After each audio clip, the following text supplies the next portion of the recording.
સાબર ડેરીમાં આજે પશુપાલકો પોતાના દૂધનો ભાવફેર માંગવા ગયા, જે ઘણા સમયથી એમની માંગણી હતી. હજારો ખેડૂતો ભેગા થયા. ભાજપના રાજમાં પશુપાલકોને ભાવ આપવું તો દૂર, ભાવફેર આપવા તો દૂર, ઉપરથી લાઠીઓ વરસાવી પોલીસથી, અને એમાંથી એક પશુપાલકનું મોત થયું છે. આ શું થઈ રહ્યું છે ભાજપના રાજ? ગુજરાતમાં ખેડૂતો અને પશુપાલકો ઉપર આટલો અત્યાચાર. એમને તમે ન્યાય આપી નથી શકતા, એમની હાલત સુધારી નથી શકતા, એમને પશુપાલકોને દૂધનો ભાવ આપી નથી શકતા, ભાવ ફેર આપી નથી શકતા, અને તમે ડેરી સંચાલકો મોજ કરો છો તમે વિદેશોમાં. અને એ જ્યારે ભાવફેર માંગે, પોતાનો હક માંગે, તો લાઠીઓ વરસાવીને એમને મોત આપો છો. ભાજપના રાજમાં હવે પશુપાલકોને ખેડૂતોને મોત મળતું થઈ ગયું. આ ખૂબ જ દુઃખદ ઘટના છે.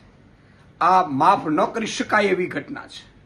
હું મૃતકને, પશુપાલકોને જે મૃત્યુ પામ્યા છે, ભગવાન એમની આત્માને શાંતિ અર્પે, એમના પરિવારને દુઃખ સહન કરવાની શક્તિ આપે. પરંતુ ભાજપને કહેવા માંગુ છું કે તમારો અહંકાર આટલો સારો નથી. તમે ખેડૂતો અને પશુપાલકો ઉપર જે અત્યાચાર શરૂ કર્યો છે એ ક્યારે સાંખી લેવાય એવું નથી. અને તમે ખેડૂતો અને પશુપાલકોની ધીરજની કસોટી કરી રહ્યા છો. 30 વર્ષ પહેલા આવી જ રીતે કોંગ્રેસે પશુપાલકો ઉપર, ખેડૂતો ઉપર ગોળીબાર કર્યો હતો. પછીથી ક્યારેય સત્તામાં નથી આવી.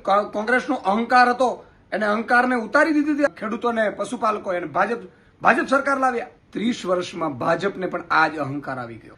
તમે જે રીતે અત્યારે ખેડૂતો ઉપર ને માલધારીઓ ઉપર ને પશુપાલકો ઉપર અત્યાચાર કરો છો, ગોચરો રહેવા નથી દીધી, સામે પક્ષે દૂધના ભાવ નથી મળતા, ભાવ ફેર નથી મળતા, અને તમે જેટલા પણ ભાજપના કાર્યક્રમો કરો એ ડેરીઓમાં ઉધરાવી અને તમે રૂપિયા ચાવ કરી જાઓ છો. આ ક્યારેય પશુપાલકો સાંખી નહીં લે. આ ખેડૂતની, પશુપાલનની જે હત્યા કરવામાં આવી છે ભાજપ સરકારમાં, એ ક્યારેય સાંખી નહીં લેવામાં આવે. ખૂબ જ દુઃખદ ઘટના છે. 54 લાખ ખેડૂતો અને લાખો માલધારીઓ, પશુપાલકો આ મામલે ભાજપથી હવે નફરત કરશે. ભાજપને આની કિંમત ચૂકવવી પડશે. જય હિન્દ, જય ભારત, જય જય ગરવી ગુજરાત.